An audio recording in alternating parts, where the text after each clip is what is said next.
Hello everyone, we are here, we are live, we are ready to go. Let me make sure, oh, I think I have 2 bits of music going, just give me a moment. There we go.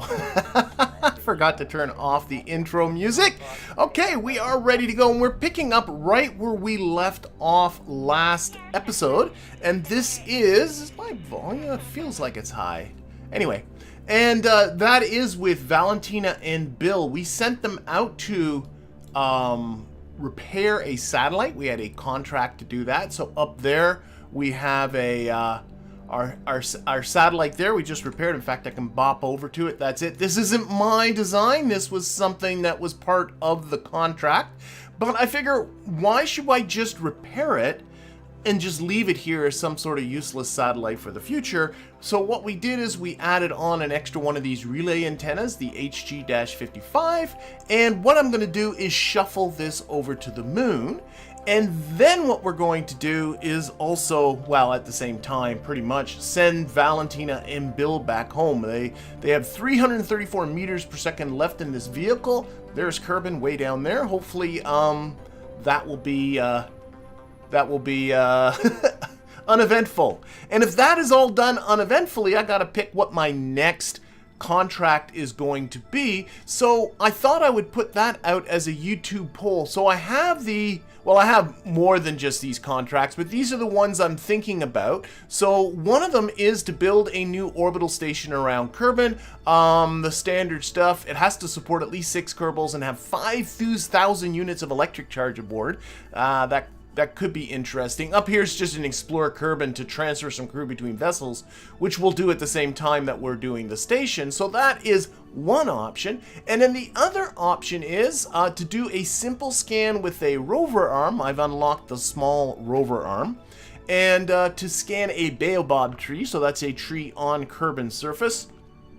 You might recall I had some adventures actually trying to find some moonstone a couple of streams ago, and I think I've resolved the ability to find that within all the texture. I'm thinking this actually won't be too difficult to do, but it will involve building a rover on Kerbin's surface and driving it out in hunt of a baobab tree. So I'm going to let the folks in the chat choose which of these two am I going to be doing. Am I going to be doing the build an orbital station around Kerbin and do some crew transferring at the same time, or am I going to be doing the scan a baobab tree? So I'm going to put up that scan or that poll right now. There it is. And in the meantime, I will be completing this mission. And once this mission is complete, we'll take a look at the poll, and the poll will tell. And I've really not introduced what's going on for those people that are new. This is essentially a stock game. All the gameplay and everything is a stock game. With the DLCs, the Making History DLC, that's where actually this nice 2-crewed capsule is coming from, and also the Breaking Ground DLC, which actually is where that rover arm I was just talking about coming from, and a pile, I don't know if it's a pile, only about a dozen mods or so, to help beautify the game, make everything prettier, and right from the textures that make up the parts. So some of these parts might look a little different than what you're used to. You can see some beautiful clouds there around Kerbin and all of that kind of a thing. So that's the basic gist of what is going on. Oh, I did install a new mod on the suggestion of a patron to install indicator lights. I think there's some on the battery, that little green light on the battery. These are lights to indicate what parts are working. I think you can actually see it better on here. I'm not sure if the ReStock textures are actually messing up some. I can see it here on the goo. There's a little light on the top, so if I say observe mystery goo, I don't know why there's goos, but if I move that out of the way, see how the light went red? And the light's going red saying, no, dude, you ain't got no science there. So that's, I think, probably the primary use of this indicator light mod. And the light actually flashes green if you suddenly entered into, say, a biome or a situation where there is a, I can say this, where there is some science there for you to collect. Because sometimes in this game, it's hard to recognize. Am I in a new biome? It's a little bit of a pain. Anyway, there's nothing to collect here. There's supposedly some I'm hearing on the antennas as well. There's some on the batteries. No, that's on the probe body. That's the probe body that I'm looking at right there. I don't know what else. We'll see as we go along. But in the meantime, let's see if we can get Valentina and Bill back to Kerbin. So I'm a little concerned. 330. I thought I, you know, set this out all pretty good. Can I get rid of the target now? Oh, it's still. Oh, come here. Come here. I can see you. I saw it. I saw it. I saw it. Come on. Come on. Come on. There. No. Okay, forget it. I'll delete it once we're further away. So what I'm going to do before I just burn retrograde and go is just make sure that this is going to work. So I'm just going to add a maneuver here and burn retrograde. All I'm doing is lowering down my periapsis down into Kerbin's atmosphere. And if I can do that with under 334 meters per second, then I'm golden. Let's see, that is well into Kerbin's atmosphere now. It's a 308 meters per second burn, so it's a little close, but we're going to be able to do it. So I think what I'll just do is delete that, point these folks retrograde.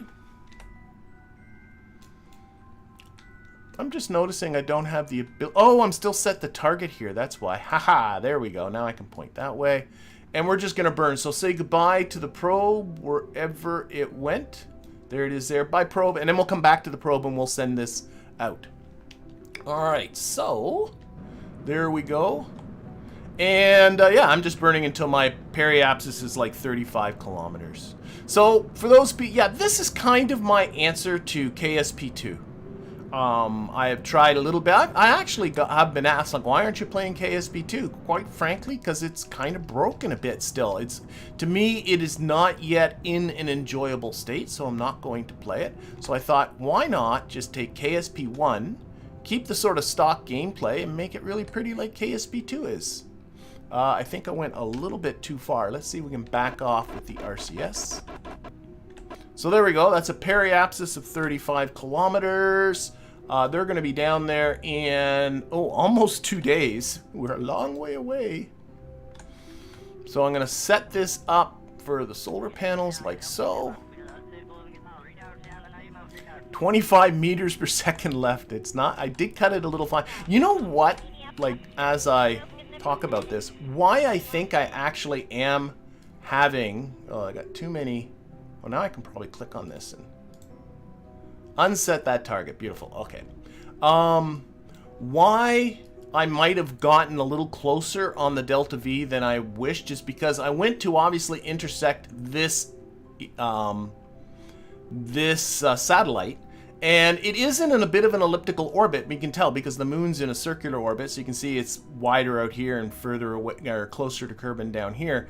And I paid no attention to where I was actually doing the rendezvous.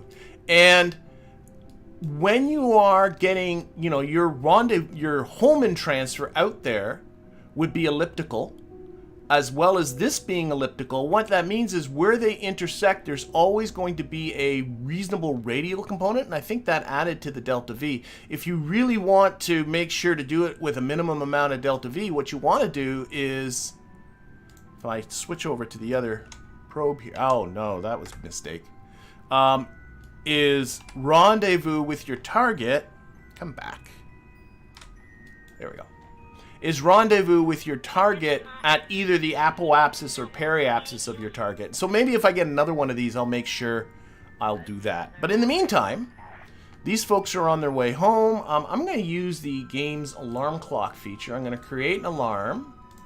I'm going to create alarm for periapsis, and I'm going to give myself, let's say 20 minutes warning. And that should wake me up before maybe 30 minutes warning. So I'm looking at this awake, yeah. I'm looking at this, yeah. So we'll add that alarm. So there, I put that alarm in there. That will remind me to come back to these folks before they enter into the atmosphere. But in the meantime, I think I might be too far away. Yeah, I am. Let's go over to this fella. Switch to.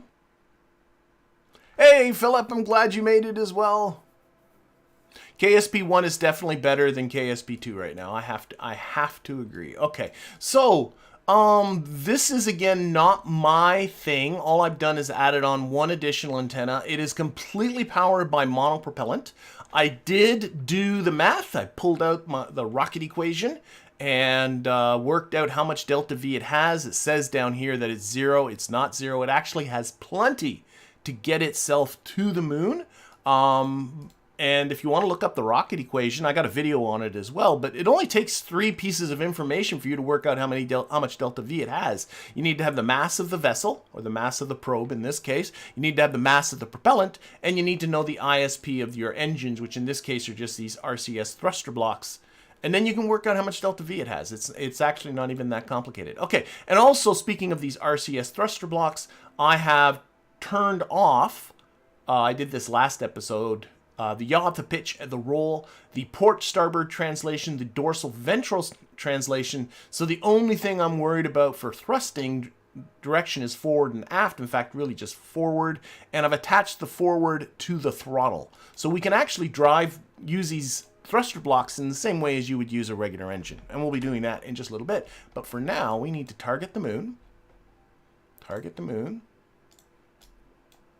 And we need to see if we can put ourselves on now. Yeah, I've got a pretty low inclination. This should be completely doable. Might be a bit in the future. You can see it's very close to a moon orbit anyway. So it really should be pretty cheap. We're just going to move this forward in time, noticing the close approach indicators there. It's a little weird because we are elliptical. Now I have to bring this right down further. Whoa, whoa, whoa. We are, oh my gosh.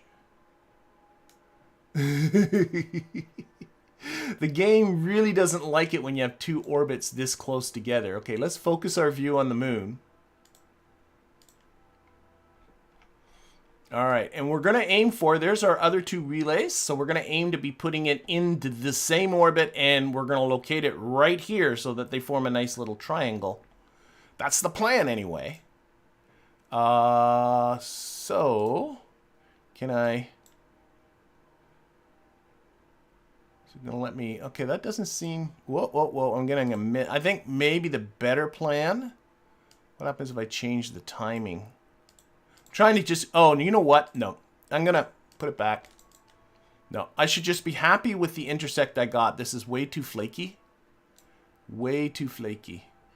Yeah. Just be happy with what you got. We'll do this. We'll finagle our way over to the moon. The capture is going to be super cheap. You can see it's almost captured already because our velocity is already very similar to that with the moon.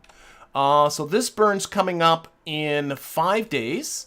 So I'm going to use the alarm clock feature again. Create an alarm for this maneuver. And give me like 10 minutes warning, I guess. So we'll add that maneuver. That's coming up in 5 days. You know what I might just do is maybe just go ahead and do the contract coming out from the pole in the meantime. So, yeah, that's it. And I know it says here that, you know, I don't have fuel and stuff. Trust me, everything's fine. So let's go back to, can I switch to them from here? Yes, you can. Nice. Let's switch over to them. Oh, you're worried the antennas are occluding the thrusters? Uh-oh, if that turns into a problem, it's a problem. But these folks are on their way to Kerbin, so if that's a problem, then that's what it is. Okay, let's get ourselves down there. We'll just time warp, enjoy the view. Trusting the alarm clock to stop us in time.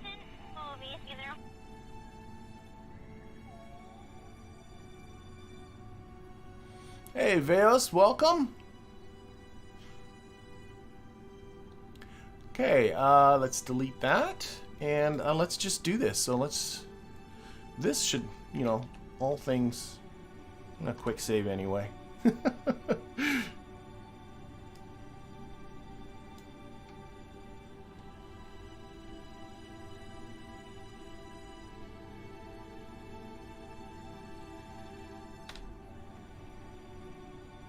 And our periapsis is still 70. Yep, that's good. Periapsis didn't... Sometimes these things change mysteriously.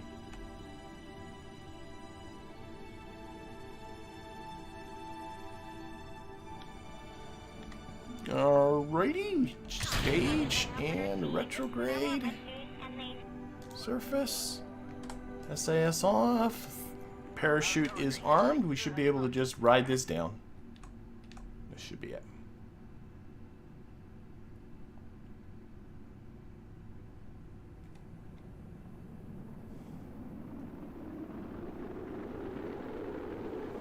Yeah, I don't trust the automatic take you out of warp. Like I've blown right through atmospheres if I'm on a high time warp. I'm very, very distrustful of time warping. I've had too many bad things happen while time warping. So I like setting my alarms. It also is like a checklist of things to do, so you don't forget about this. Don't forget to come here.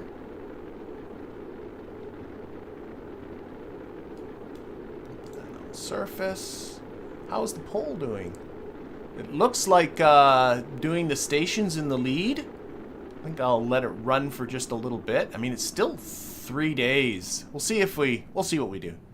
I'm considering whether to get started doing the station and then do this guy, you know, in 3 days. How is our... Okay.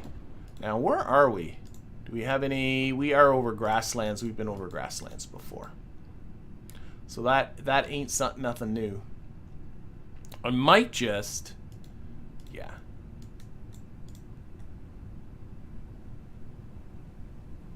I'm going to jettison that heat shield once we're fully deployed. Just to lose that weight.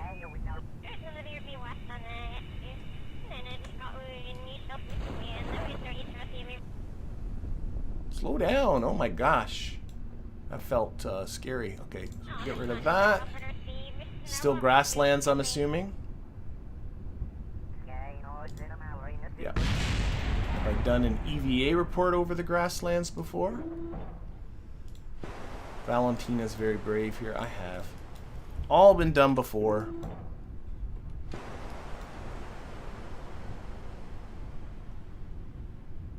Oh, it's a...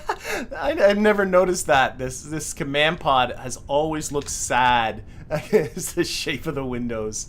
It's just sad. Okay, let's just very quickly... Have I done a surface sample?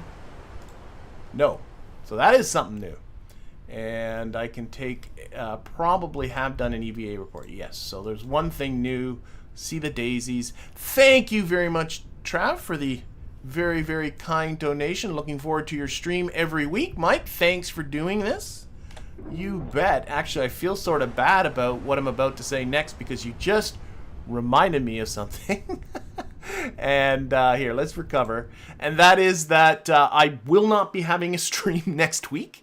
I was going to mention this at the beginning and just sort of forgot about it. And then Trav's comment reminded me. Yeah, we're no stream next week. I'm going to be on vacation for a week. So I'm going to be very much away from my PC.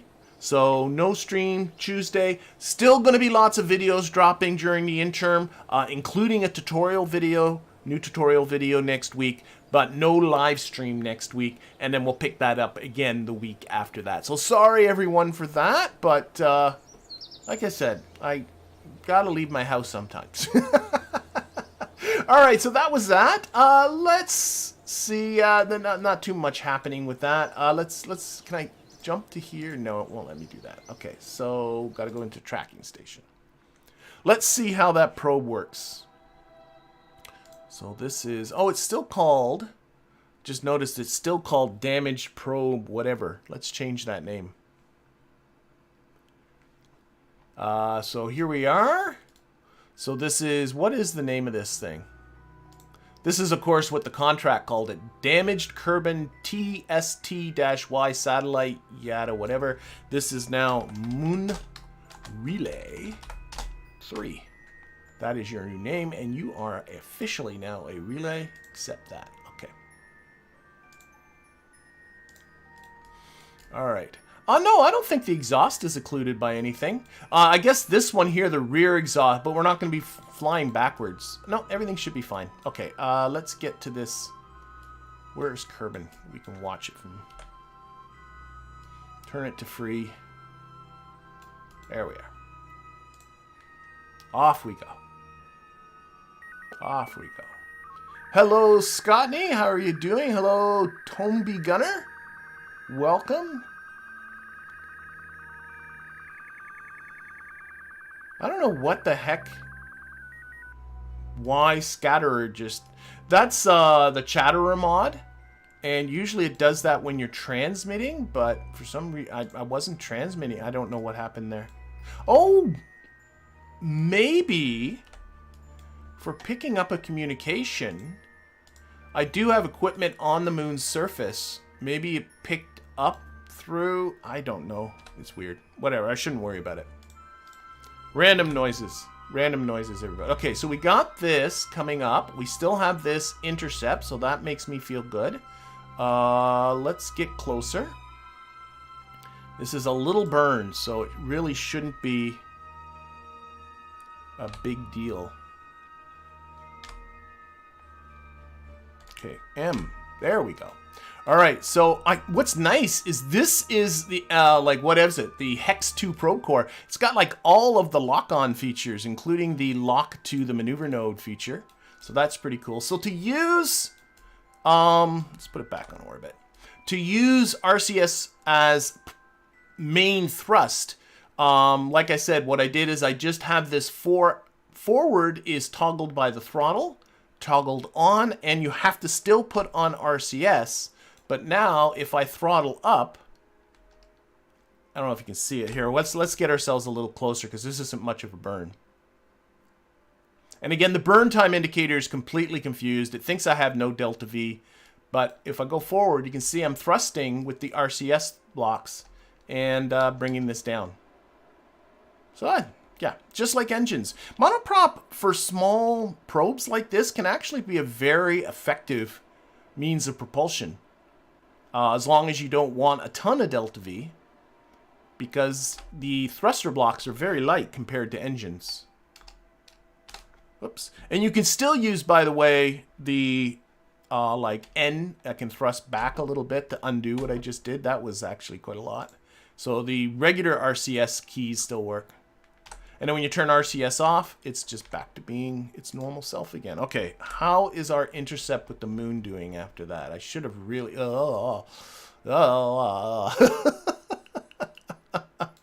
I hate this stuff. Okay, I'm not going to use the alarm clock, because I'm sure it'll be very, very confused. What happened here? We got a screen message. Surface deployed goo, transmitted more science. I think that was what I heard then. Okay, so what I'm going to do is I'm going to warp to about here. I'm just going to say warp to here.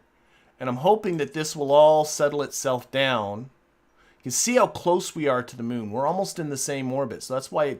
Okay, that worked out okay. Stop. Stop. Stop, boy. Stop, boy. Okay. Now I got a nice, stable connection. So, let's focus here. Just had to get a little closer. I'm going to put a maneuver here. Add a maneuver. And I want to just tweak this encounter a little bit. I want this periapsis. I can see I got a...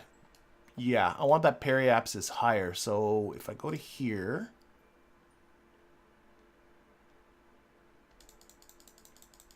Ideally, I think it's 377.35, something like that, or 370.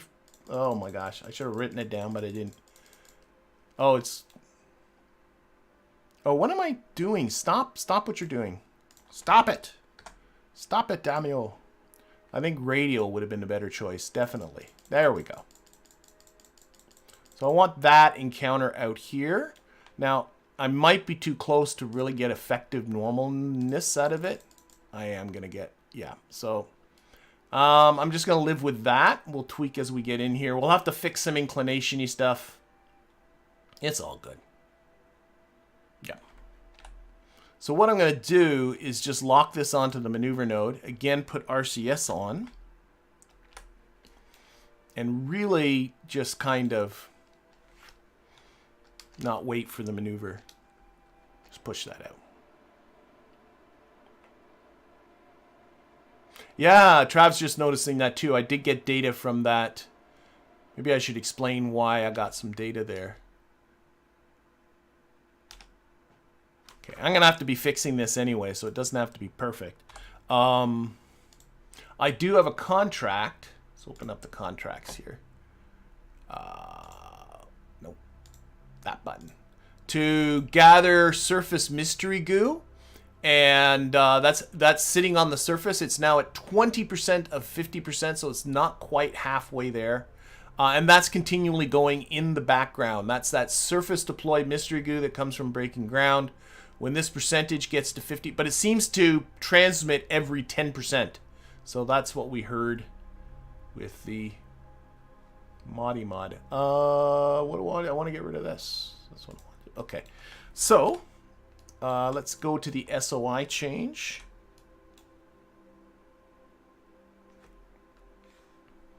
Let's again just do a warp to here. Warp to here. Now we should be pretty darn close to the moon. There it is.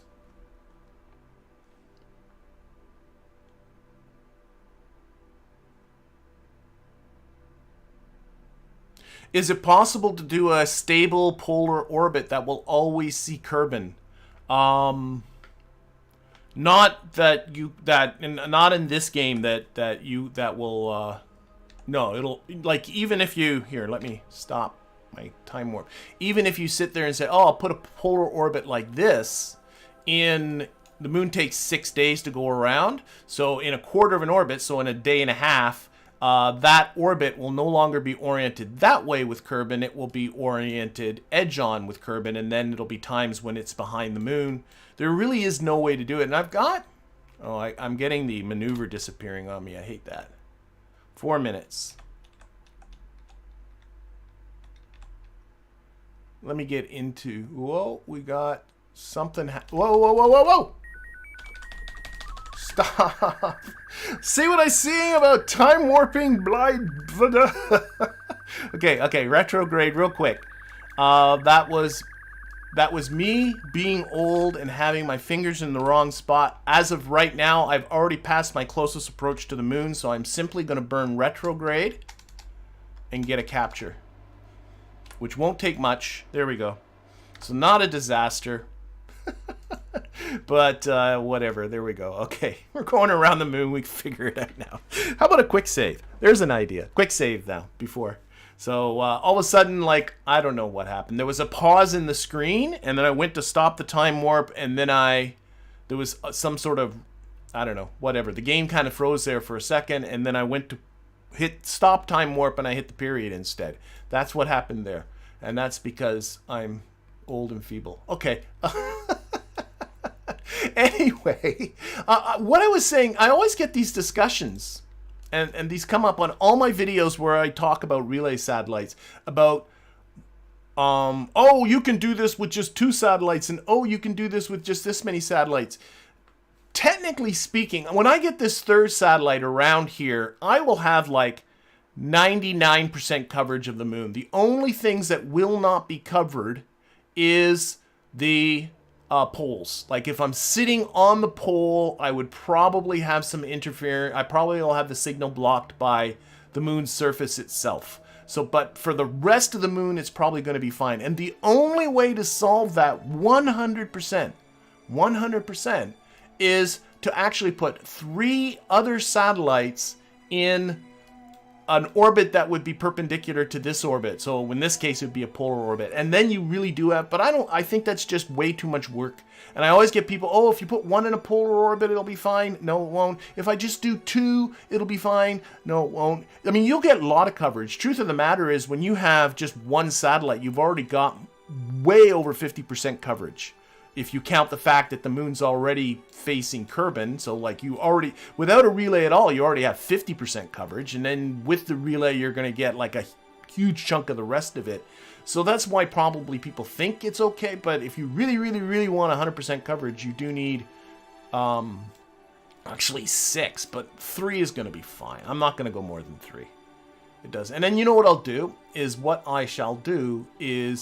I shall make I'll put 3 around Minmus at some point, which I've yet to be at. Yet to do anything at Minmus here. I gotta put a maneuver here. I've yet to do anything at Minmus, and but I'll do that one, which in what I think's the easier way to do it, which is to do it all in one launch and to drop all the satellites from a single vehicle. We'll do Minmus that way, rather than to salvage these guys. Anyway, what I'm doing now is I want to zero out my inclination. So I put this maneuver at what I think would be the equatorial, or very close to the equatorial ascending node for the moon. I can see it because, you know, this orbit is equatorial, so that makes it a little bit easier. And then I'm going to bring this down to try and zero out my inclination. That's really all I'm doing here. And we're going to look at our maneuver data here, and this is predicting what our inclination will be after we perform this maneuver. So I want that down to 0, so that is now at 1 degree, and now it's starting to go up, so that tells me I'm not in the right spot. So I don't know, maybe I have to come this way a little more and then see if I can get it lower than what I had just had it. Nope, that makes it worse. That makes it worse, so I think I actually should be the other way. Yep, 0.5, 0.6. Okay, I think I need to be even more the other way. Come back this way. Oh, I was almost there. Here, let's do it with the widgety tool. There it is, 0.0 degree inclination. So we're going to go do that burn, 24 meters per second. And, oh, RCS is still on. I guess that doesn't really matter. Okay, F5. Let's finish this all off. And then we'll do... What's winning? Well, the station's winning, 68%. So that's likely... That's, you know, get your votes in if you haven't done so already. Okay, so this is about zeroing inclination. I love how quickly this thing whips around. It's got the crazy probe body. I can see, like, look how little monopropellant I've used so far. That tells you just how much delta V this thing really does have. Okay. Watch the time warping, sure. Be careful. No idea how long the burn's going to be, but I can't imagine it's too long. Start going. Oh, RCS on. That's the one thing. You have to put on your RCS to get it going. So we're just zeroing out our inclination here. Half a degree. 0.3, 0.2, 0.1, 0. Beautiful. Our RCS off. Back on the normal vector for you, so you look nice. Okay, so next. Oh, that came out. Look at where my periapsis is. I wasn't even looking at that. That came out shockingly decent. I might. Now let's set one of these as a target. I'm gonna have to do some finagling anyway. So this has an altitude of 377.35. I'm pretty sure that is the right number. That's the number that I got in my head. So I'm not quite in the right spot, but let's burn radially inwards and look at my periapsis. I want this 377. I got, this isn't the most, oh, RCS on. There we go. That's good. So a slight adjustment. And now what I gotta do is I want my phase angle, which is the one I selected as a target. I honestly... must be this one. I did. Okay. So... trying to guess... Oh, I'm going to be very close. Okay, yeah. So, okay, let's talk about this. So, eventually, it looks like it's going to be perfect, right? Because this is exactly where I want to be, where this periapsis is relative to these two. But of course, these two are going to move, and in fact, by the close approach indicators, you can see we're actually going to be pretty close to this satellite. I want to be 120 degrees behind it. Now, I'm going to guesstimate that at 120 degrees. which means I want to drop back a further 100 degrees. So here I'm going to do very quick calculation. 100 degrees out of a total of 360 degrees. And that gets me a decimal. This is a 3-hour orbital period. So if I multiply that by 3 hours and then 60 to get it to be minutes, I get 50 minutes. So what I'm going to do with my roundabout, really Mickey Mouse calculation here is I'm going to reduce the period of this orbit. Let's go to period so I can see it. So it is 50 minutes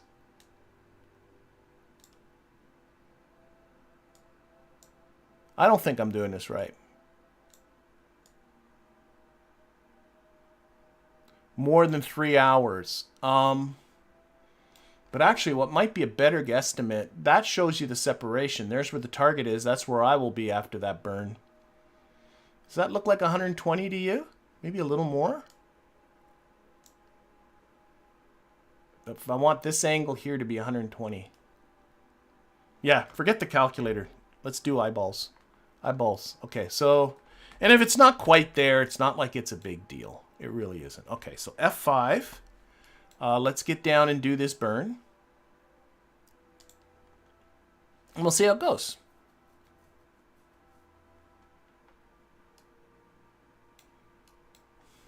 So I have 3 very, very different satellites here for my relays. Because they were all satellites. Two of them were for those, what do you call them? Specific orbit about Kerbin type of contracts, and this one here is a repair satellite contract. We'll see how it goes.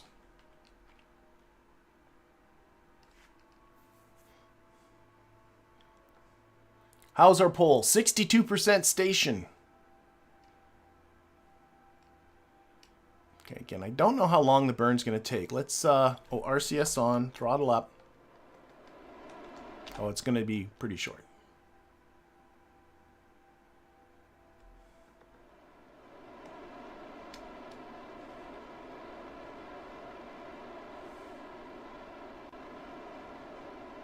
I like using monopropellant for probes. I think it's a really good.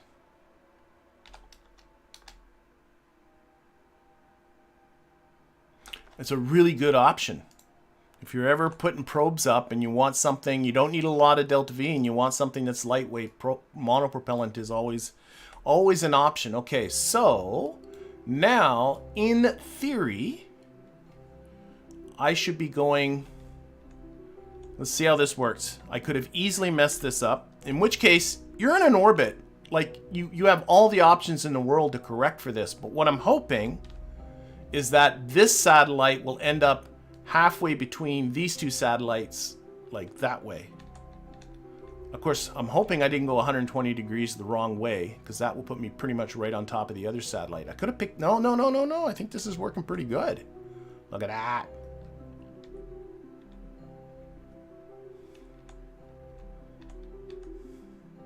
In which case, all I got to do is circularize, and there's my network. Yeah.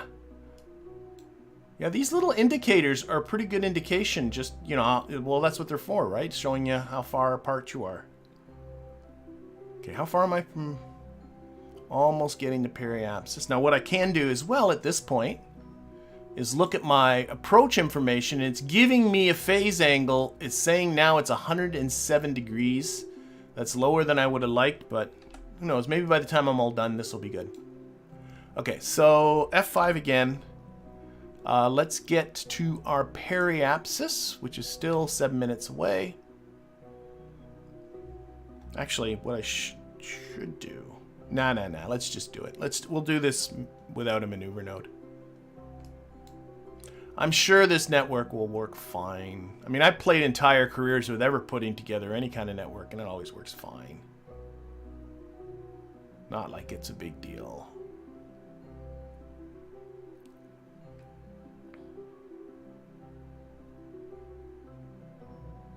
All right, still looking at the time to periapsis. It's about a minute now. What's my phase angle at? 106 degree? Whatever. Close enough. I think I got closer with my other satellite. Let's just stick that on retrograde. We'll get ready. I think it's pretty good. Put the lines on so it looks better. You want this to be an equilateral triangle. Yeah, it could be more this way. I can see that now. This should be more that way. Oh well. Oh well. It's good enough.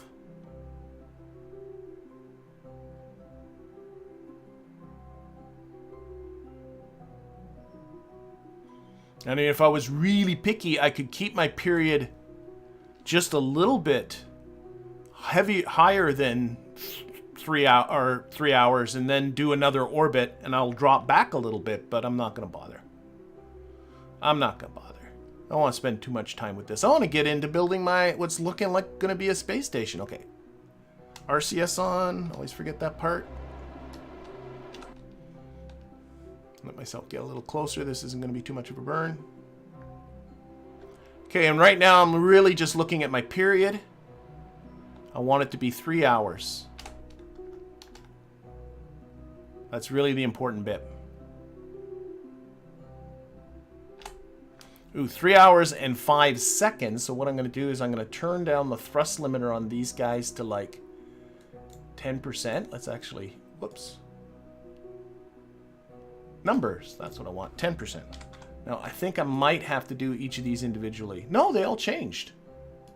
Goody good, okay, okay. So, let's take off that last 5 seconds. Oh, I overdid it, but I can just thrust backwards. Oh, I turned RCS off, silly. Oh, wow, that's,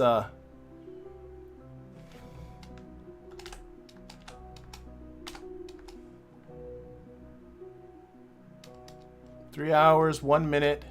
Oh, for goodness sakes, I went too far again. Back. Okay, patience.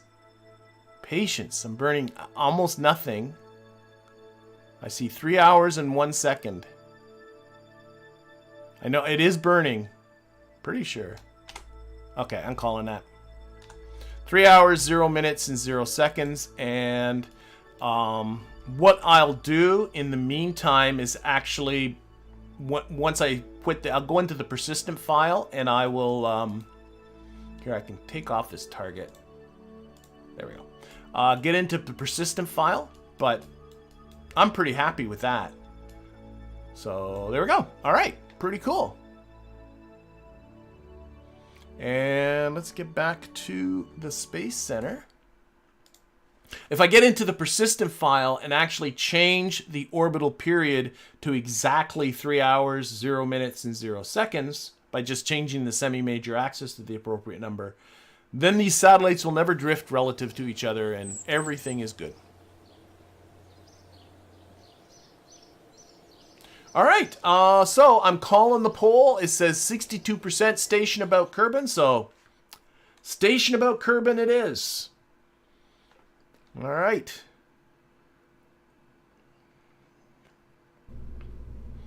And we will pull up your contracts, and we're looking at this one. We'll get rid of the Baobab one. I'll do that one next episode. So one of these says explore Kerbin, which is just transfer crew between two vessels. So that's trivially easy. I just saw it and went, oh, I'm gonna grab that. So build a new station that has antenna, has a docking port, and can generate power. Station must be fully assembled when launched and have facilities supporting at least 6 Kerbals and have 5,000 units of electric charge in your station. So let's see what we got. So my biggest battery is this one, which is 200 units of electric charge. So that's, what's that? 5 make 100. And then, so 50 make 1,000. So oh my god, 250 of these? Okay, let's get into, oh my gosh. I hate this stupid stuff. I hate that stupid, like, why does it say stupid stuff like that? Like, oh, let's just throw on 5,000 units of electric charge or 4,000 liters of fuel. It's dumb. It really is. Like, to throw in things that you'll never need. I don't get it. How much science do I have? 115. I can unlock a node. I also don't think I have the hitchhiker yet, though. Do I? Well, I can make up the 5 crew with other things. I'm not terribly worried about that. Do I have that?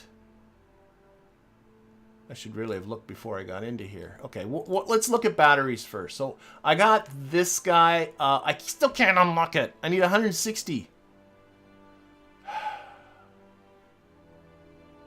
Okay, let's try and make this work. I can't unlock another node. Oh, it's not. It's 25, not 250. It's 25. My math stinks. Without a count. Okay, 5,000 units of electric charge. This is 200. Someone's saying it's 25, not 250, because I can't do math. Electric charge. So 200. So yes, 5 make 1,000. I'm off by, yeah, 5 make 1,000. So 25 make. Okay, 25's not brutally bad. I can do 25. And then I got to support what? At least 6 Kerbals. Do I have? Oh, I have the hitchhiker. Oh, easy McPeasy. I was thinking I was going to use this guy, but I got this guy. We got this. That's 4 Kerbals right there. Heck, why not do 2 of them? There we go. And all I'm doing, so that's 8 Kerbals right there. Actually, no, let's just do 1, because you can also count the ship. And I got a 2 crewed ship that I'm going to use to get to it. So that at least will be easy. Okay, let's get... I have no plan, because I didn't even know I was going to be doing this until your poll results came through. So, all right, let's see how stupid this looks with the batteries. So, I need... Oh my gosh, they're teeny. I thought they were a 2.5 meter part. Okay. I can make... Maybe the way to do this is that's 200. That is 400. Let's zoom in here. And then we'll get a bunch of these. These are 100 each. Go to... That is 6-way symmetry, 8-way symmetry. So that's 400 plus 800 is 1,200. Actually, I went to 600, 6-way symmetry, then it's a nice even 1,000. So that's 1,000 units of electric charge, if I'm not mistaken, right there, right? That's 200, 400 plus 600 is 1,000. So it's just going to be like that's 2,000, 3,000, 4,000, 5,000. So there's your 5,000. I guess it doesn't look unbelievably dumb. Okay, let's flip that down. I don't know what I'm doing. I have no plan. I think I said that. I have no plan. Let's see. We got to put a docking port on this fella. So we'll flip that way. This might be fun just to get into orbit because I don't have big fairings. I don't have a lot of things. I do have the Clampetron Junior, so that will take care of the docking port. What else? Docking port has to be able to generate power, so we'll slap on some here just so I don't forget. This is probably not going to be their final spot, but just can generate power, has a docking port and an antenna. Again, probably won't be its final spot, but I'll stick on a Communitron 16. And facility for 6 Kerbals once the ship has docked with it, 5,000 units of electric charge, and that is go into orbit at Kerbin. I do have Kerbal Engineer Redux, so I can actually open a little window, and it says right here 5,000 units of electric charge. Okay. The other thing you can do if you're having trouble counting is actually just launch this, and if this parameter goes green, then you know you're okay. Okay, so this actually meets all the minimum requirements, but I'm hoping to make something that doesn't look quite as colossally bizarre. So what I'm gonna do, I think I'll keep this whole bank of batteries just exactly like this. I don't think I'm totally in hate with that. But what I might just do is just bring it out. I'm thinking of future expansion too. A piece like this, just to give it some balance. Oh, for goodness sakes, I don't know. Of course, what might be better, what do we got? I keep forgetting this. 6 Kerbals? I could use... No. I mean, I could use this. That's 2 Kerbals. Nah. No, let's... Here's what we're going to do. It ain't pretty, but it's what I'm going to do. And we'll put another docking port on the end here.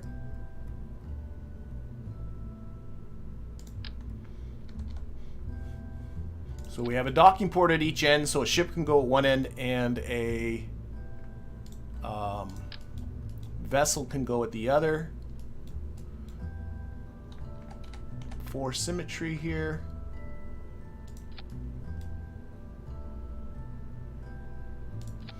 Just to provide something. We'll light this up too. Okay. This may be much, much better going up upside down too. You know what I should do is hide a probe core in here somewhere.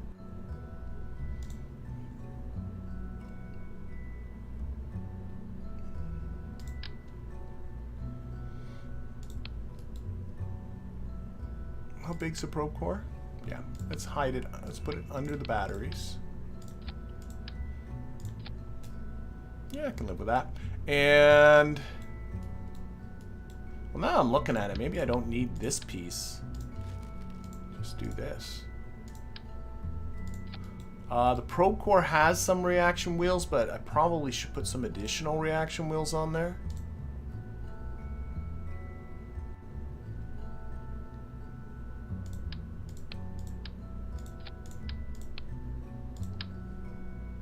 Oh, are those that big? Oh, I got the advanced inline stabilizers and not the little ones? I don't know. Okay. I can deal.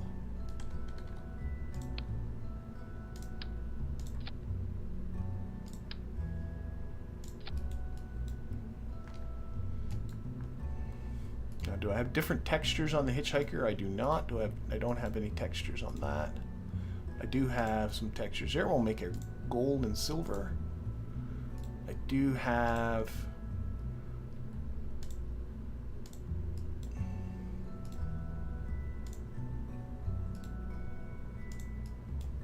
Sure.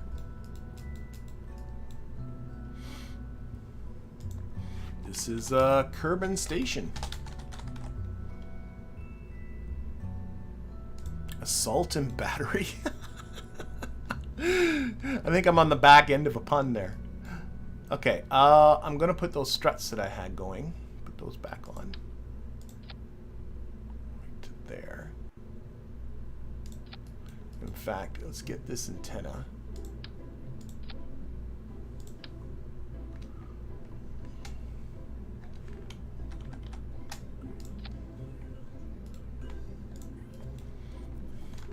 Unfortunately, I don't have a whole lot. I don't like that that's stuck on the battery for some dumb reason. Maybe these struts should be... Why are you being that way?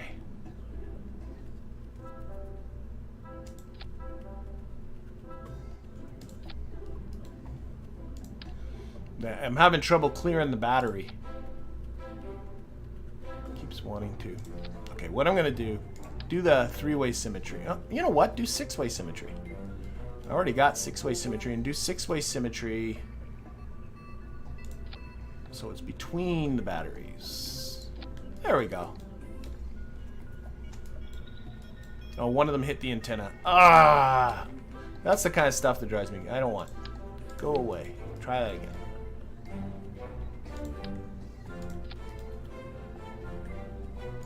Success. Now you can go on. Come here. You're not getting away.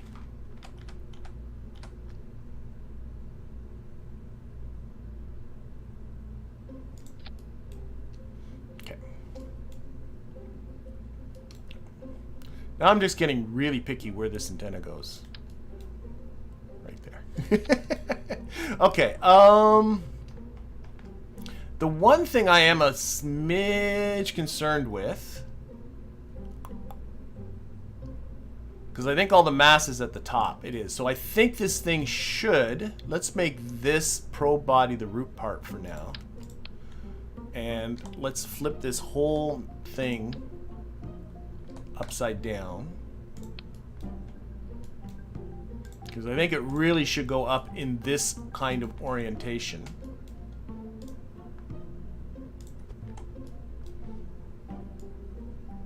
And I'm thinking, oh, that's already looking terrible.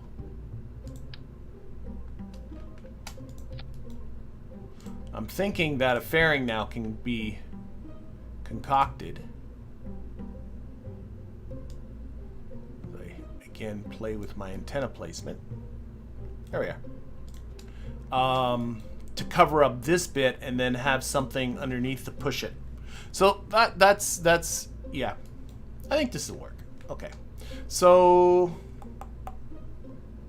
Oh, lights! For goodness sakes, she needs lights. She needs lights. Oh, and electricity, too. I don't like... Can I put... Here. At some point, this thing will have better...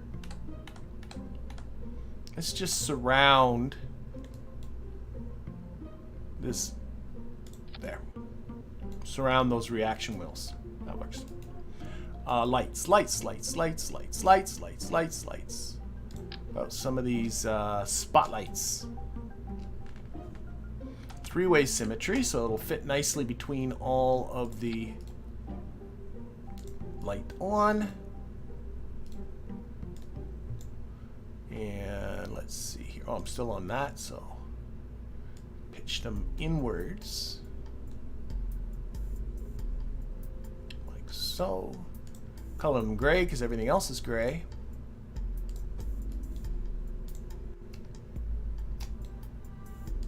Sneak them out a little bit.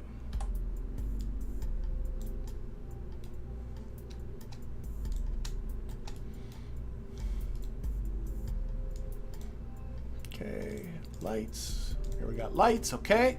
Probably put some, yeah, and some of those on the bottom. Same idea. Down here. To light whatever may be coming in the future. No idea. At some point, I hope to expand on this, but it's not gonna be today.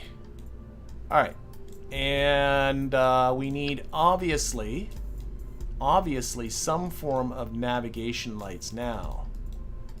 This probe body is upside. Oh my gosh, where's the hatch? This is the hatch. So. But this is upside down. So this is the starboard side. Oh dear. Okay. So we're going to put a couple of these fellas here. This is the starboard side, or at least I'm now calling it the starboard side. These can be, yeah, gray, green, blink, blink on. And then this one, remove some symmetry, and we're coloring you red. Red, there we go. And same story on the other side. All the way down here, we have another docking port.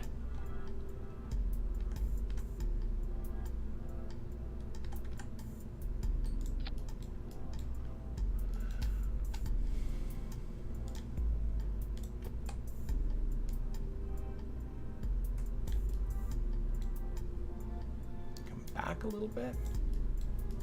So that one's a red one. This one will be a green one. Symmetry, green. Yep. And where's the hatch? The hatch is here. And we're going to put a light. Just a single one.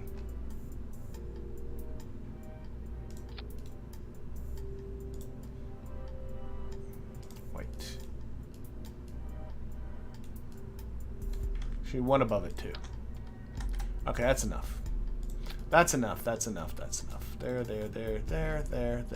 Okay. All right. Let's get this thing into orbit. That's got to be the next.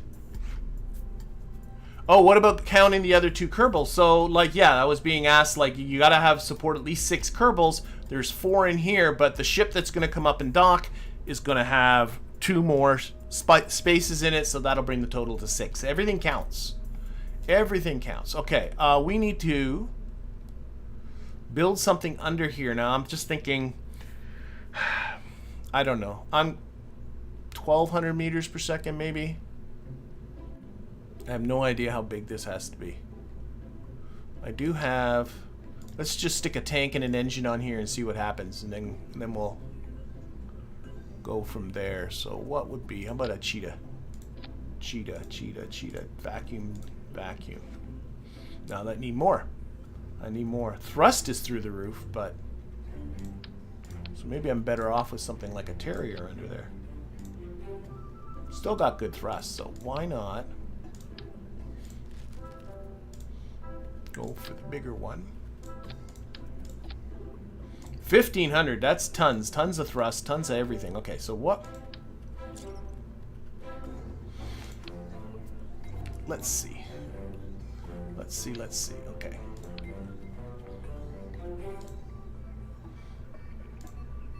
So this is just going to be the kind of the pusher deal. So we're going to just attach some thingies to this. Oh, that goes to the wrong size. Do I not have the equivalent? Oh, it might be in tanks. That might be the better plan then. There we go. That looks okay. Bet you I can get away with then that. Another one of these with a Terrier. Oh, that's nice. Okay, you're going away, Cheetah. We don't need you. And this thing will have to, at some point, fly autonomous-like. So what I think I shall do is stick in right here a 1.25 meter service bay. Stick in another probe body. So another one of these octo probe cores. In you go. I'm going to make that now the root part. We're flying by U. I don't want to fly up upside down. Oh, it already... Oh my gosh, the whole thing's up, so I can... Oh my gosh. Sorry. Just noticing that... oh no, the octo's... Is it right side up? It's right side up. I'm looking at the lettering. It's right side up. It's right side up. It's fine. We're all fine. We're fine. We're fine. Thrust to weight ratio from the Terrier is 0.88. That's fine by me. I might be taking out some fuel in a bit too. Let's stick a battery in there. Want to use can just go in there. A bit of solar panel-y stuffness. I don't even think this is really necessary, but I'm going to do it anyway. I'm just going to put 2. 1 on each side. I'm sure that's fine. It'll hide behind there. Doesn't need an antenna. We'll definitely need some struts because this connection here is going to be wonky as heck. So some strutting is definitely probably a good plan.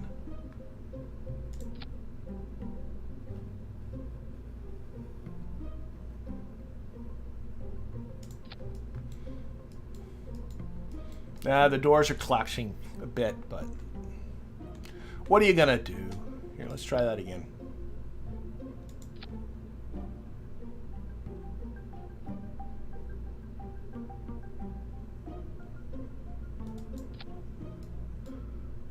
Does it bug anybody else that these doors will open through the struts? No. What does the reroute function do, says Anish? And the reroute function makes the first part you place by default is the root part. So I started this whole thing by putting on the hitchhiker, so the hitchhiker was the initial root part and everything was attached to this. By making this now the root part, see how the whole vessel highlights? So everything is attached to this, but also the root part becomes your default control part, and because like this hitchhiker is upside down and this probe body up here is upside down, it's nice to have a root part that's right side up. So that's essentially what I'm using the root part for, is just making it so that this rocket, when it's on the pad, will be right side up. I'm thinking I might take out some fuel, because I'm thinking I don't need as much as this. 1206 sounds nice. 0.96 D delta and thrust to weight sounds nice. Okay, let's put a fairing on the top of this. People can place their bets now what they think will happen when this launches. Whether it will be a success or failure on the first try. Honestly, I have no idea.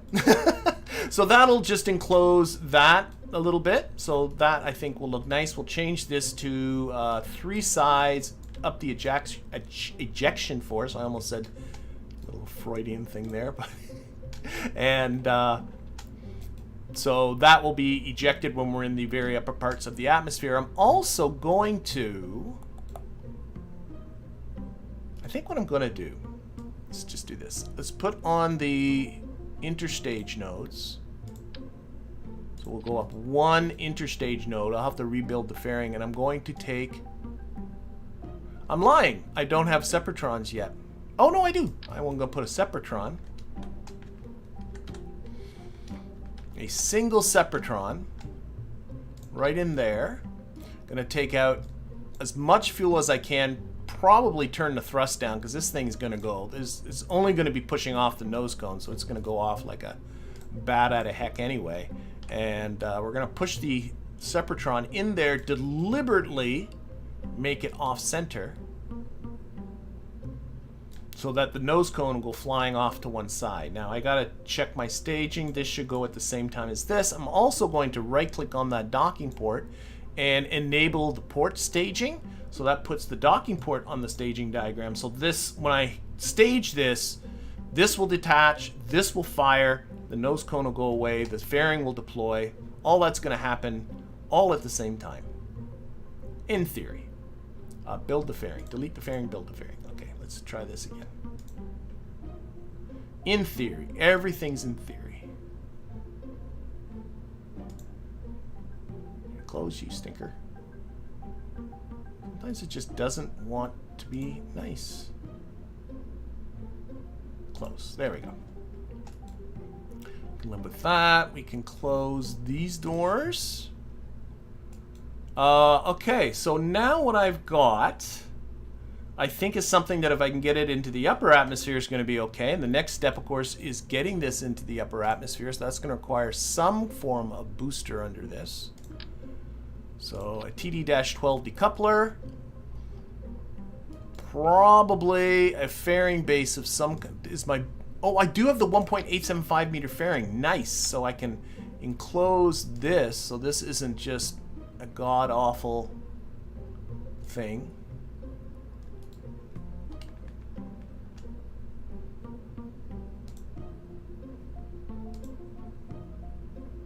Close, there we go.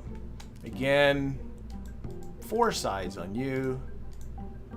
Up the ejection force, clamshell deploy. Okay, so let's build a boot. And where's this?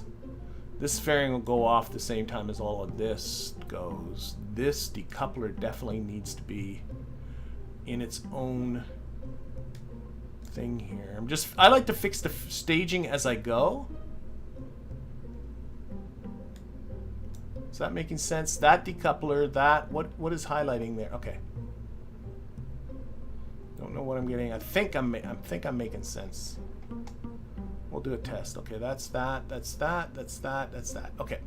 Don't know why that piece there is highlighted. Now it's gone. Okay. Booster on the bottom, booster on the bottom, booster on the bottom, booster on the bottom. So we want, I am starting to get 2.5. What mass am I up to with this thing?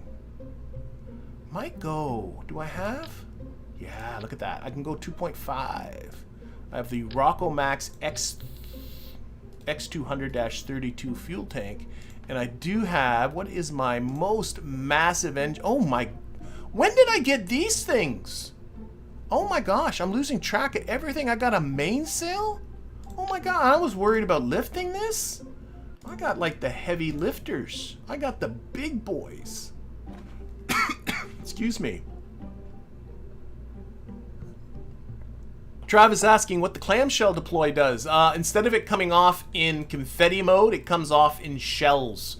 So when I set this to 4, then this comes off as 4 separate shells. We'll see it in action very, very soon, rather than like a bazillion little pieces that fly everywhere. Functionally, it's the same thing, but I think it just looks a heck of a lot nicer. Scroll on up. I need more.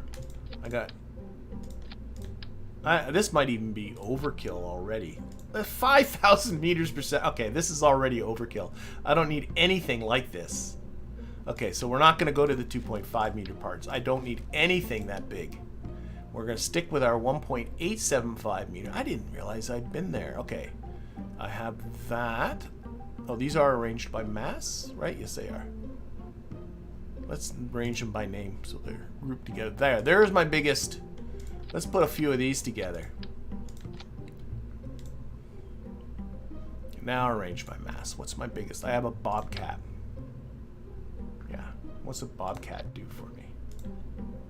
Because I only need, honestly, 3,900 meters per second to get this whole job done. So I really am not in a situation where I was worried I was going to need. I didn't realize I have. Oh, I got to start lifting bigger things. Okay, this is already more than enough. I can probably shrink one of these tanks down. 3851. It should be fine. Maybe a little more. Never hurts to go a little more.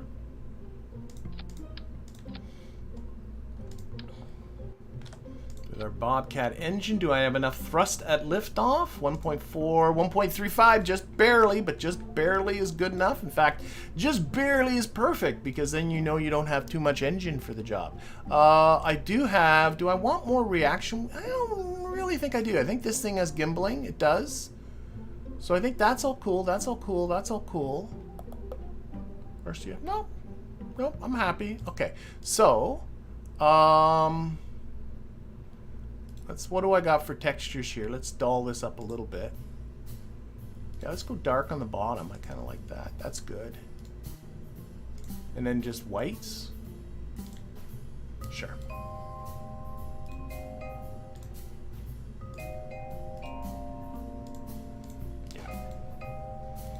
I need some form of aerodynamic stability. I'm going to start with just 4 of these small tail fins and see what that does for me. I do have, you know, a pretty ginormous fairing. You got to be careful because this center of lift does not take into account this fairing. So the center of lift is actually much higher than that, and it's really hard to know exactly just how high it is. But we'll find out when it's flying, and if it flips backwards, we'll put on bigger tail fins. Is there a mod that adds realistic orbital mechanics? Are not the orbital mechanics in the game realistic enough? A, B, C, D, E, F, G, etc. Because, frankly, I think the orbital mechanics in KSP are spectacularly realistic. In fact, that's one of the things that attracts me to the game. Now, you might be saying realistic in the terms that you need n-body physics and all of that kind of stuff if you want to go there. Yes, the Principia mod will put in n-body physics and Lagrange points and all of that. If you feel it's just not realistic enough. All right. I'm really thinking I'm closing in on this. I don't know why I'm adjusting the thrust to weight. It's perfectly good the way it was. But I'm adjusting it anyway. Okay, nobody aboard, please. Nobody's aboard. That's good, that's good, that's good. Are there any things I want to put in for cargo? What do people think? Let's go to the cargo tab. Like, we can put in, like, some repair kits. Because there's a lot of storage in the hitchhiker can. We can put in some extra EVA propellant. None of the rest of this is really useful, so no, that's good. Didn't mess up my delta V too much? Nope. My thrust to weight still okay. I did add a little bit of extra mass. Nope, that's good. Okay. All right. I'm honestly thinking of just pushing this and seeing what happens. It might be. If I sound hesitant, it's because, yeah, I'm not. I am a smidge nervous on this. So I'm still fiddling with stuff, so I should stop. Okay, do I want to put anything on? Here's something I've noticed with action groups, for those people that don't know. Technically, I shouldn't have advanced action groups unlocked yet. But as soon as I click on a part, I suddenly have advanced action groups. So for instance, if I want to deploy this part with custom action group 5, I can do it, and it works. Why that works that way, I don't know. I find it weird, but you know what? I'm gonna just do this. So I'm gonna deploy that. We will deploy, engage, activate that Sepratron, and we will decouple this little node here. Yep, undock the node. In fact, that means I can take this out of the staging diagram if I like. Just so I don't see it there. Alright, let's just get this over with. Let's just, you know what, and while I'm at it, sorry, I keep jabbering. Let's open this guy. So we'll toggle that on 0 when we're in space, and as well, oh, the antenna. Just notice that. We'll toggle that antenna, but that had never been retracted in the first place, so that should be retracted. Okay. Launch. Launch. There's a setting, yeah, John says there's a setting that gives you action groups from the start, which is 100% true.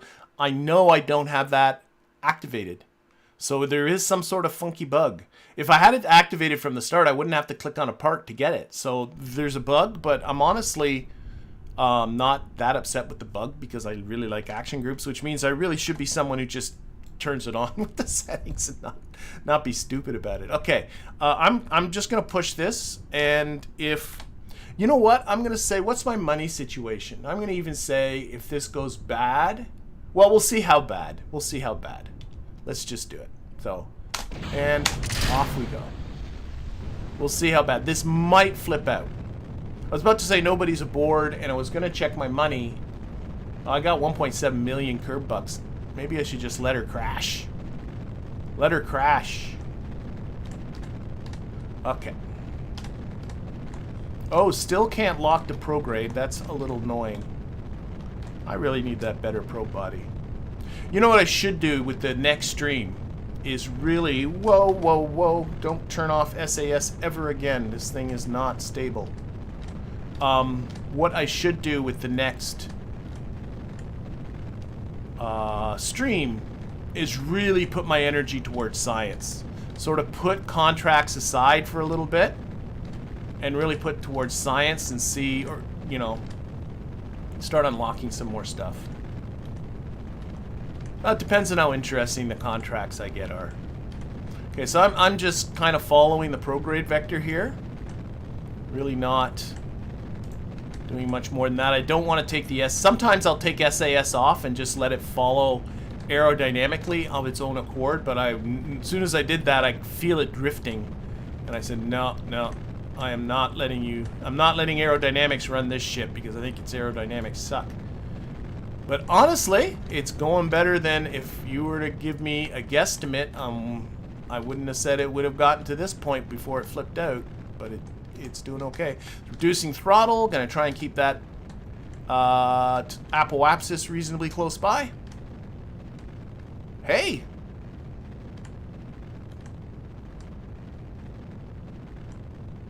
Yeah, no, full, it takes A, B, C, D, etc. is asking about, don't action groups come with level 2 on the vehicle assembly building? No, only the basic ones come with the ability to edit the basic ones, which are lights and brakes and gear and stuff like that, come with tier 1. Or tier 2. You're supposed to wait. I'm too low in the atmosphere. Let's pitch up. You're supposed to wait to tier 3 to get advanced action groups, but quite frankly, I think that's too long. Sorry, we're burning. Pitched over a little bit too quickly, getting a little hot, so I'm pitching up a little bit above the prograde vector. Still keeping the thrust down, but we're okay. I hope we're okay. I really did overbuild this, so it should be good. I so miss not having... Okay, so we're at 50 kilometers. I'm going to pop this fairing. And for those people that they can see what the clamshell deploy is all about. I don't know. It may not pop cleanly. That happens. So I'm going to push 5 on my action groups. So 5. Hey, that went all right. I could have put more thrust onto that nose cone. That went off. Hopefully we won't run into it. Whoa, whoa, whoa, whoa, whoa. More thrust. I let my apoapsis get too close. Pitch up. Oh, I'm out! Oh my gosh, you doughhead. You... I don't know when that happened. That booster was dry. That booster was dry, and I think it was dry for longer than it should have been. We're okay. I was going, oh, I should have more thrust. We're coming up on our apoapsis. Yeah, you are, because you don't have any thrust at all. Okay. We're okay.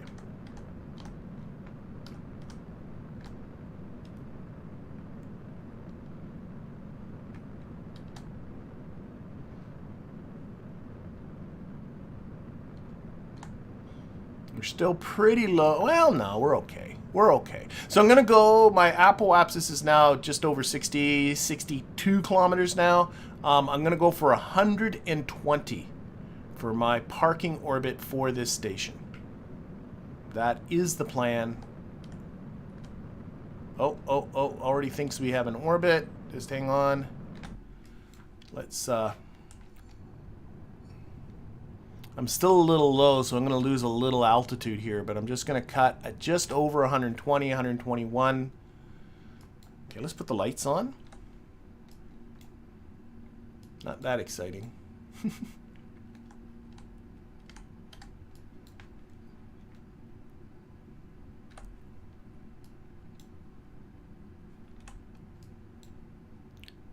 I should bring up my contract. I wonder if I... Okay, here's my contract. Yeah. So the only thing that's not green is the 6 Kerbal business, but that should be good once. It already thinks I'm in an orbit. I think that's funny. Clearly not. Let's get...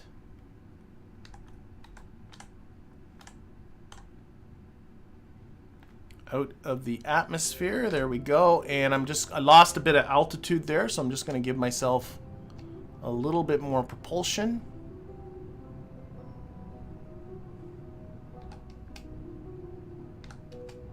So that's 120 on the apoapsis. Okay, and in 10 minutes we'll circularize. Still have 489 meters per second left, which is a heck of a lot. So we're fine. Oh, I should also 0. There we go. That should open those dudes up and deploy the antenna. Nice. Might just keep this attached as a mini fuel reserve. No reason to get rid of it right away.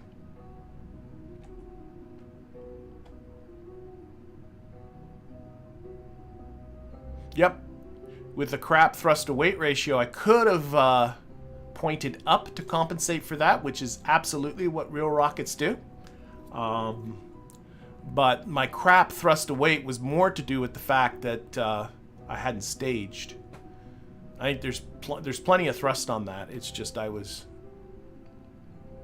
asleep at the switch. Okay.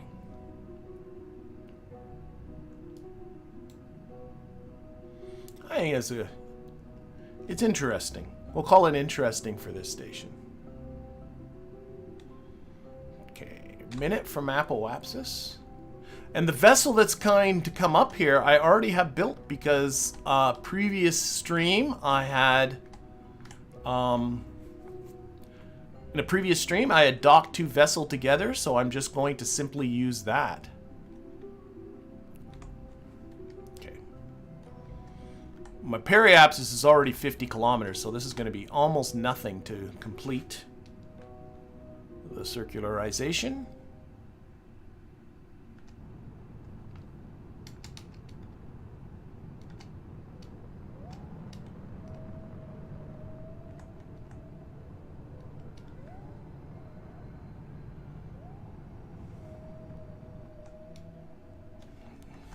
I don't like not having locked to prograde. You're not nice. Okay.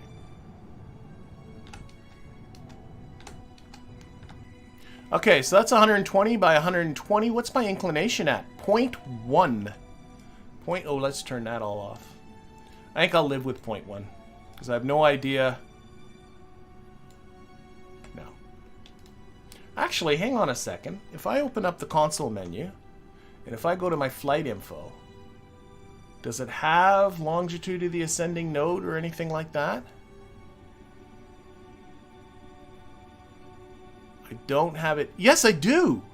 This is my longitude of the ascending node, my LAN, and I have my longitude here. Let's use this cheat menu. We're going to use this cheat menu, folks. So my longitude of the ascending node is 353.5 degrees. Oh, that's not long. No, no, no. I don't think that's right. No, it's not longitude, Kerbin longitude. Okay, never mind. Never mind. I was getting myself excited. Okay, let's turn off this engine. We'll point this north-south. I said turn off. Shut down engine. There we go. We'll point this north-south. So that is a station in need of a crew. So let's go and put up a crew. So back to the Space Center we go. So what does fully assembled by launch means? That's what Doug Catron is asking, and Trav seems to be seconding that nomination. I agree completely. It is the most complicated statement, this fully assembled at launch. But my interpretation is, if we recover this business, my interpretation of fully assembled at launch is that this sentence, the station must be fully assembled at launch, only applies to the previous sentence, not to the following sentences, which I think is really confusing, but that's my interpretation. So in other words, you have to launch a module that has an antenna, docking port, and generate power in a single launch, which is clearly very, very easy. All the rest of it can be done in multiple launches. I've always built my station over multiple launches. I've never had trouble with it. I agree 100% that it is a complicated statement. I'm not quite... Maybe it's some dev reason that it's there, that they're worried that, you know, somebody's going to... I'll put the antenna up on the second launch and for some game reason that doesn't work. I don't know, but that's the story of it. So you can largely ignore that. Now this... It is the LK01. That's the vessel I got. There it is. That's my little low Kerbin orbit little fella. I just want to make sure everything is nice looking in it. I think so, yeah. And are the action groups set up for you? Do I click on you? No, let's put that on action group 0. I don't think there's really anything else. There's not even an antenna on this. So, all right, who's going to be our crew? I really got to do some of those rescue Kerbal contracts. Yeah. Okay, Jeb and Bill have jumped. You know what? I'm sorry to do this to you, Jeb, but I don't. I want to keep. I'm just gonna send you by yourself. I hate to do it to you, but I don't want to send. I don't want to not have an engineer, not have a scientist on the ground. So we'll do some rescue contracts soon. That's something I should look into. But in the meantime, this should be ready to go. I don't see... Yeah, it should be. I should just be able to launch.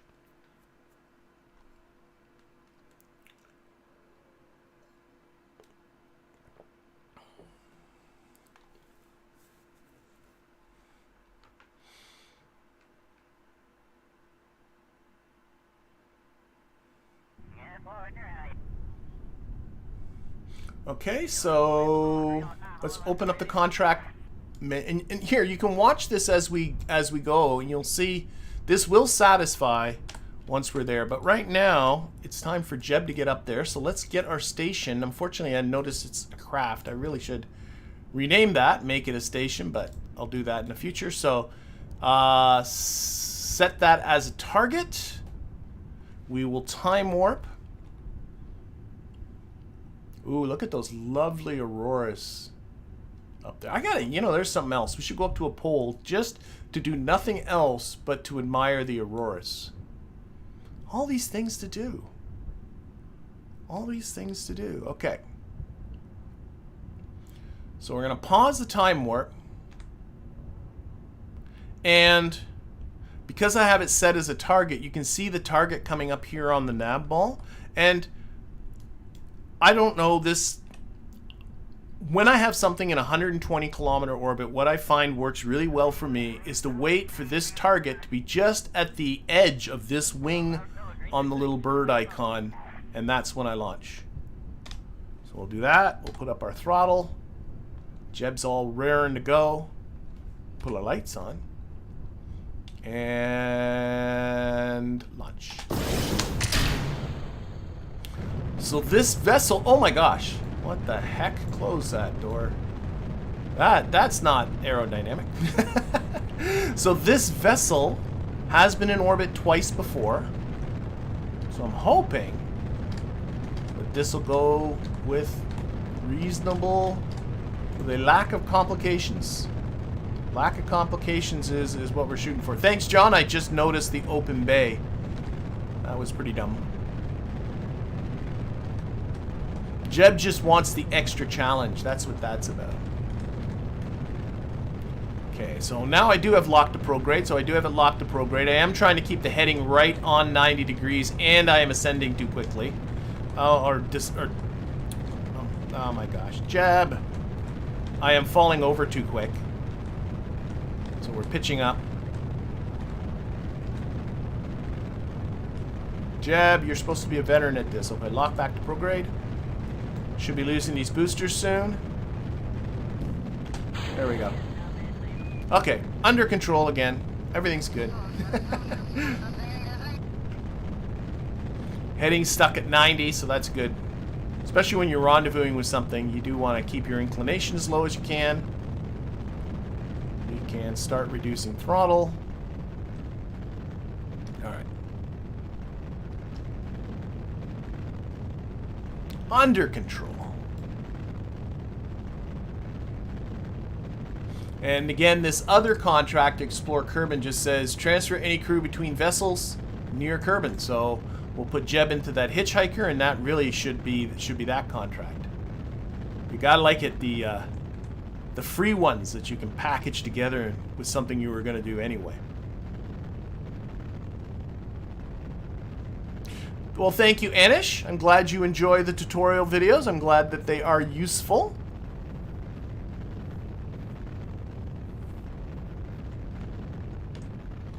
They are fun to make. And I do have one coming up next week. So not the Thursday this week, but the one after that. Doing an Eve flyby. So people may want to catch that one. A proper Eve flyby, as in we're not going to get a capture around Eve, we're just going to whip past it and try and get back to Kerbin anyway in a fuel efficient way. Okay, this time I'm going to be ready for this staging event. You ready, Jeb? There we go. All over it.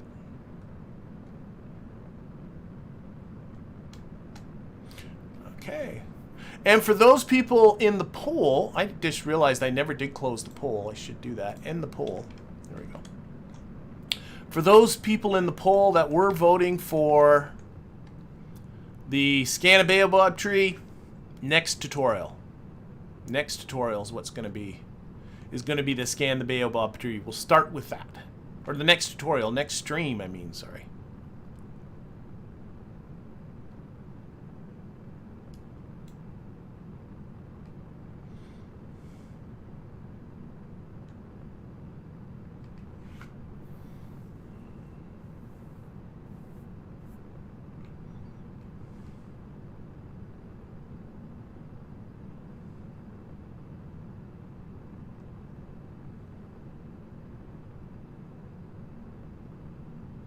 Okay, so we are going into an 80-kilometer orbit.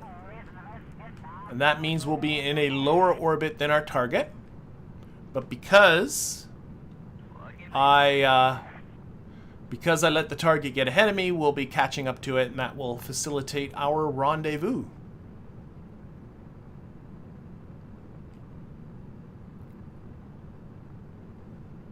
Cut. Whoops, again the game already thinks I'm in an orbit.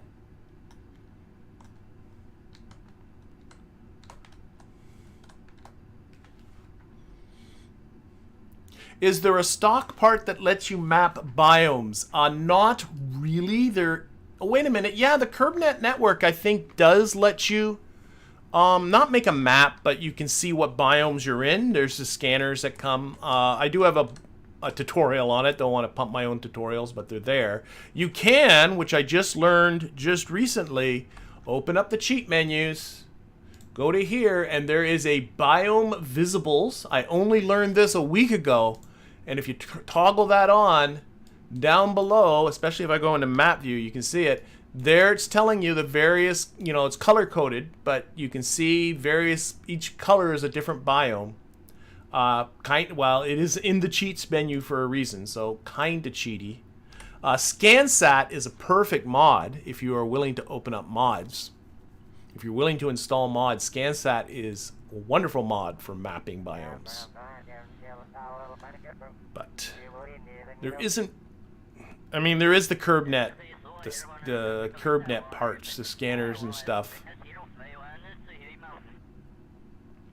But they're pretty late in the tech tree too, which is unfortunate because it's really early in the tech tree. You really want those biome maps. Come on, let's get to space. Space, space, space, space.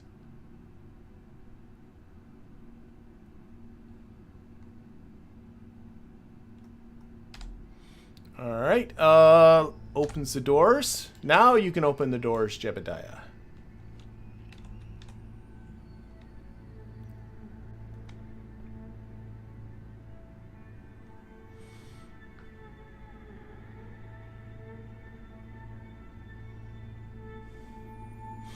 Again, our periapsis is already 23.5 kilometers. So this will be just a few puffs, really, of the Terrier engine to complete our orbital insertion. And the reason why this upper part is so cheap is because I was reducing my throttle as I was ascending, which makes the launches far more efficient. In case you didn't know. Okay, so I'm just waiting till we're just a few seconds ahead of Apoapsis. We'll throttle up a little bit. We'll get our orbit. We'll do our rendezvous. And docking.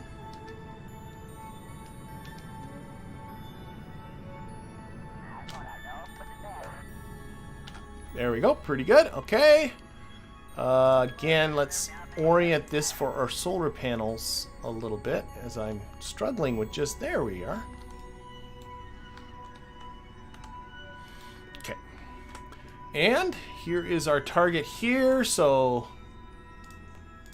maneuver around here, push it up. Notice the two little togglies right there. So I got a 43, whoops, I saw it there for a second, 43 kilometer separation at our closest approach, but if you adjust the timing of this, you can bring that down. And when I get in really close, I like to get out the little widgety tool to really kind of dial this in. Get her down to 2-second intervals and start changing the timing. Oh, wow. 2 kilometer separations, like as close as she's going to get on me? Really?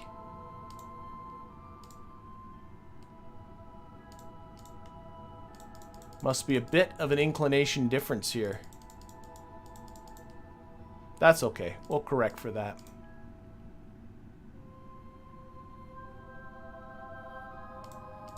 Yeah, I think I'm not going to get any better than 2 kilometers, so there must be, we zoom in here, just a little bit.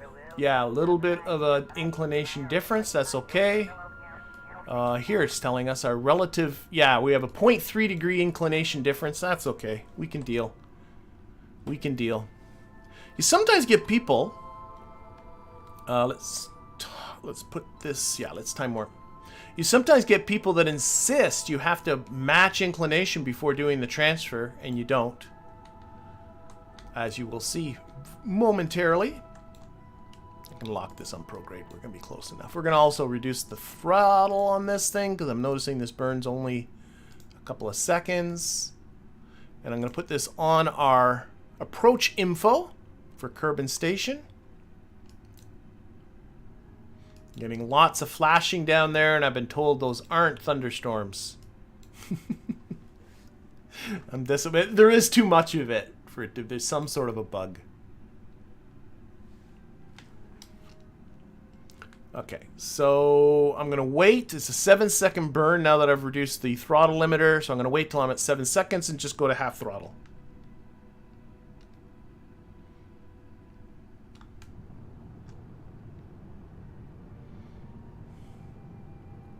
And pretty soon I should be seeing my approach information here. At which time I really pay. We'll cut that.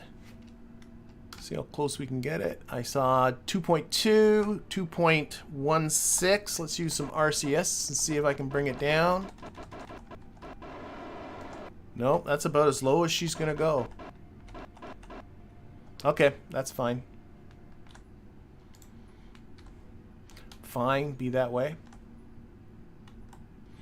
Whoops, I'm still locked to prograde. Because if you just... So I'm off by a little bit here. Let's move this out of the way for now. By 0.3 degrees. That's why I have this 2 kilometer, 2.2 kilometer separation. If you just do a maneuver about a quarter of the way along, about a quarter of an orbit, about halfway between where you are now and where you're going to be, and you look to see, do I need to come up or do I need to come down? It looks to me like I need to come northwards. So I'm going to get out the little widgety tool. We're just going to push this northwards. And as I'm doing this, notice the DN, the descending node, is approaching my indicator. So what you want to do is move that so that it is right where the indicators are. And I bet you already I brought it down. So what that means is the two orbits are crossing right there. And I've actually increased my relative inclination. Oh, no, I didn't. I brought it down a little bit. But that doesn't matter. And now a little bit of prograde and retrograde I want to play with. So I got a 1.5 kilometer separation. So a little bit more prograde. I'm now down to, I saw a 0.5 kilometer separation. I'm noticing the DN. I'm sorry, there's a lot of clutter here, I know. Take the DN, some of the DN has come away from where the close approach indicator, so that means I'm just going to back off a little bit with the normal. Bring the DM back close again. Now I'm at 0.1, which is obviously close enough, but just to show you, like there, I'm at 0, right? And this is like a 6.5 meter per second burn. No problem. Okay, so that's how you can dial that in pretty much as close as you want.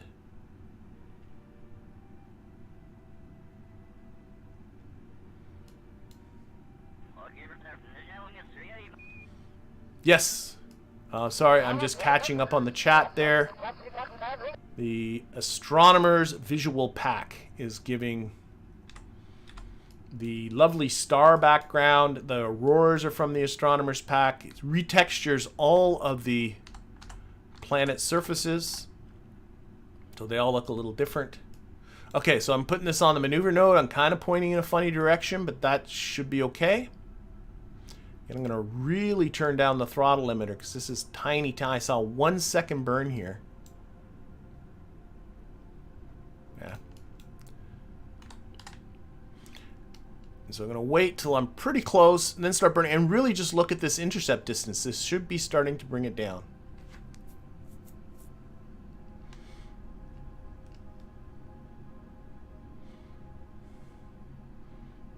Okay, about 8 seconds away. Let's start putting a little bit of throttle on this. And you can see that distance coming down. It's now below 1 kilometer, my closest approach.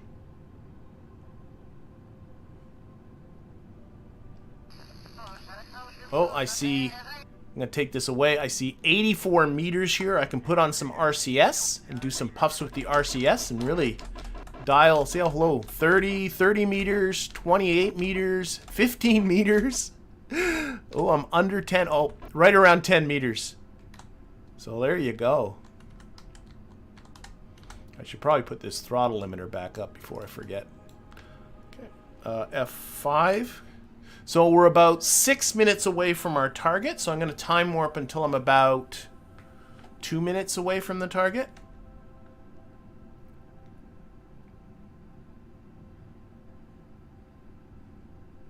Because the rest of this is just reducing my velocity as I come towards my target.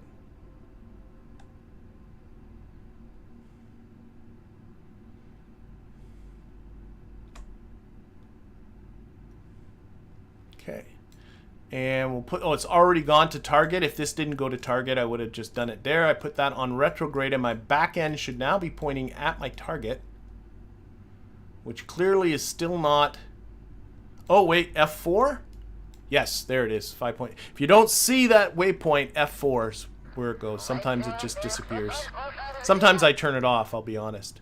So what I want to do is start reducing this velocity, but I want to keep an eye on this time. I don't want this time to get big on me. For people that are struggling with this, don't let this time get big. So I'm just going to have a little bit of throttle. You can see my target velocity coming down. I'm noticing my distance is coming down, so I'm going to try and see maybe throttling in a different direction. Yeah, a little bit of a different direction is bringing that distance back. Or sorry, the distance was coming up. So I'm pushing that, bringing that distance back down again. And really just playing around. And if things are going astray, if all of a sudden you notice this time's getting really big or this distance is getting really big, stop. Just cut throttle, let yourself get closer, and repeat, and just keep kind of doing that. Don't let these numbers get big on you, and you'll zero yourself in. Now, at the same time, you do got to bring this velocity down because you don't want... you got to be aware. You know, I'm only a minute away now. If you can keep that time a constant or make it go up a little bit, that at least tells you you're slowing down quick enough. Let's push it this way. Probably now I just need to keep it on the target, the retrograde target icon.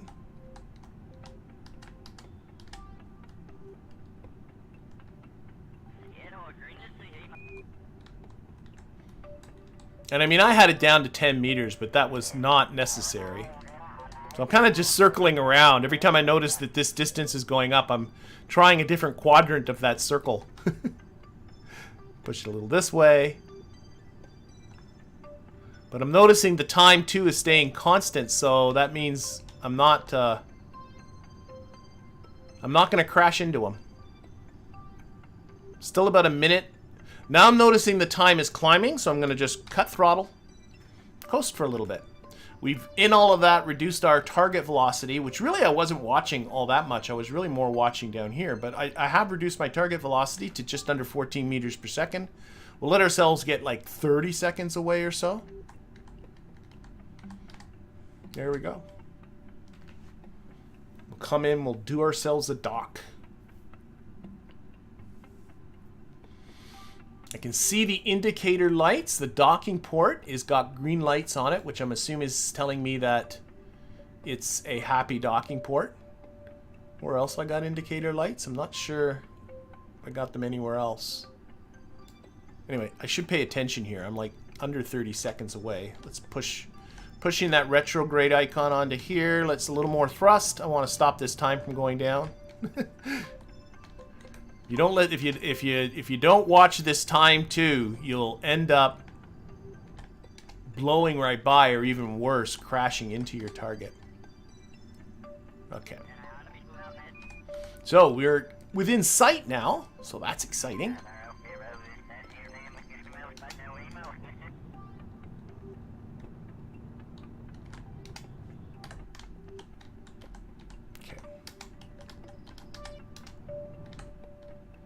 Down to 1 point. I guess I got a dock up here, so let's see if I can hit that. Yeah, I got it. Good. Set as a target. Let's aim up there. Come on. Up, up, up, up, up. And I'm going to push. Which way's north? Which way's north? Which way's north? That way's north. Okay, then I got to go south. Up, up, up. So I'm moving the retrograde icon so it is to the south of the target. And because I'm going backwards, that means I'm now going to the north. North is up on the screen. So I'm doing this kind of fancy pants way. Sorry. The easier way is just to actually get on this thing and point it at this ship, but I'm not going to do that. I'm going to do this fancy pants way. Okay, we're going to say control from here. We should be drifting nicely north. I think I can turn off this engine. We're down to 0.4 meters per second. I'm going to put this... This is a little bit of an assist mod I have called Navball Docking Alignment Indicator. If I put this on the little red icon, that means I am going in the right direction. But I really need to slow myself down here.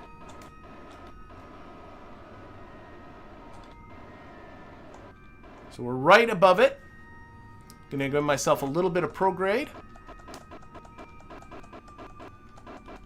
A little bit of prograde, a little bit on the H key. So I can see, you know, this always happens so fast I don't even have a chance to talk about it, but all these icons are in a line. That's always good. Now I just gotta steer it in. Steer it in, and it, you know, bonk, there we go, we're done. Okay, so you can see my 6 Kerbal thing has gone green. For those people that were worried about it, I just gotta maintain stability for 10 seconds. And this contract should be complete. So there we go. We got our orbiting build a station contract all done. And if I delete that, I still got to do the transfer between vehicles. So that's easy enough. Where's the hatch here? Transfer Jebediah into here. And now that one's green too. So there it is. Contracts have been completed. For those people that are struggling a bit with docking, I'm sorry I did that so quick. I do have some docking tutorials out there if you want to take a look at them, where I go over it much more slowly. It takes practice. So honestly, like, get a ship with a ton of RCS on it, get the ship to get it nearby your target, and practice just kind of maneuvering it around just using RCS. But for now, I think I'm going to be drawing this stream to a close.